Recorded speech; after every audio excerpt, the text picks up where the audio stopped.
தமிழகத்தில் விலங்குகள். இலக்கியங்களில் விலங்குகள் பற்றி அறிய முடிகிறது. பழைய செவ்வியல் இலக்கியங்களில் இத்தகைய தகவல்கள் நிறைய நமக்கு கிடைக்கின்றன. காடும் முனிவரும் என்னும் தலைப்பில் ஆதிகால மனிதன் காட்டில் வாழ்ந்தபோது கொடிய விலங்குகளிடமிருந்து தன்னை காத்துக்கொள்ள ஆபத்தில்லா எளிய விலங்குகளை பயன்படுத்தி கொள்ளவும் தொடங்கினான். காட்டுக்கு வெளியே குடியிருப்புகளை கட்டி தன் வாழ்நாளை தொடங்கிய போது தன்னுடன் கொண்டு வந்த காட்டு விலங்குகள் அன்று முதல் வீட்டு விலங்குகளாக மாறின. காட்டுவாழ் முனிவர்களுக்கு காளையும் மந்தியும் மாவும் களிரும் சூழல் விலங்காக அமையும் சங்க காட்சியை காணலாம். அதாவது இந்த பெருமானாற்றுப்படை என்னும் நூலில் சங்க இலக்கியத்தில் பெருமானாற்றுப்படை என்னும் நூலில் முனிவர்கள் தங்கள் வீட்டு விலங்குகளாக இந்த காளைகளையும் மந்திகளையும் மாவுகளையும் களிறுகளையும் வளர்த்தமை சான்றாக அமைகின்றது.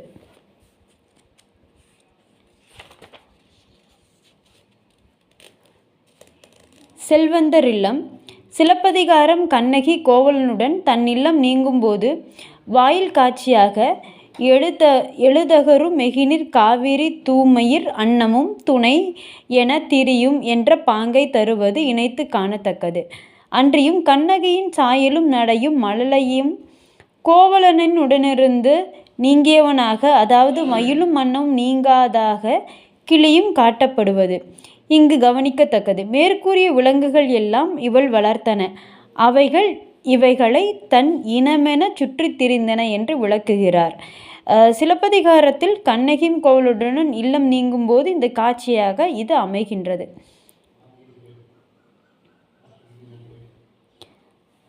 மலைவாழ் இன மக்கள்.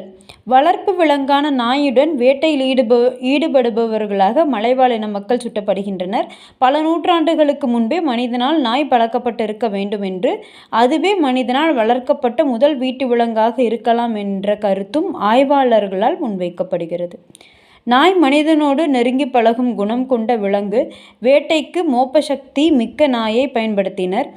மலையின மக்கள் ஆநிரை கவர்தல் நாய் பயன்பாட்டினையும் பெரும்பானாற்றுப்படை என்னும் நூலில் சொல்லப்படுகிறது.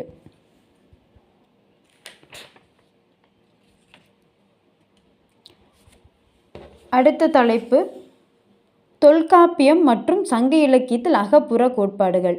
தொல்காப்பியரின் அகத்திணை கோட்பாடுகள். திணை என்பது ஒழுக்கம். அன்பால் ஒத்த தலைவனும் தலைவியும் ஆணையால் ஒன்று கூடுவர் என்பது ஒழுக்கத்தின் பெயரால் சொல்லப்படுகின்ற கருத்து. தலைவனும் தலைவியும் உணரும் அக உணர்வுகள் பிறருக்கு புலப்படுத்த முடியாத நிலை. இத்தகைய அக உணர்வுகள் அகப்பாடல்களில் வடிக்கும் பொழுது நுண்ணிய அகப்பொருள் மரபுகள் கடைபிடிக்கப்படும். தொல்காப்பியர் இதனை மிக அழகாக எடுத்து இயம்புகிறார். அகத்திணையினுடைய வகைகளாக சொல்லப்படுவன 2 வகைகள். அவை களவு கற்பு. இவை தவிர கைக்கிளை பெருந்திணை என அன்பின் 5 முப்பிரிவுகளாக இருக்கும்.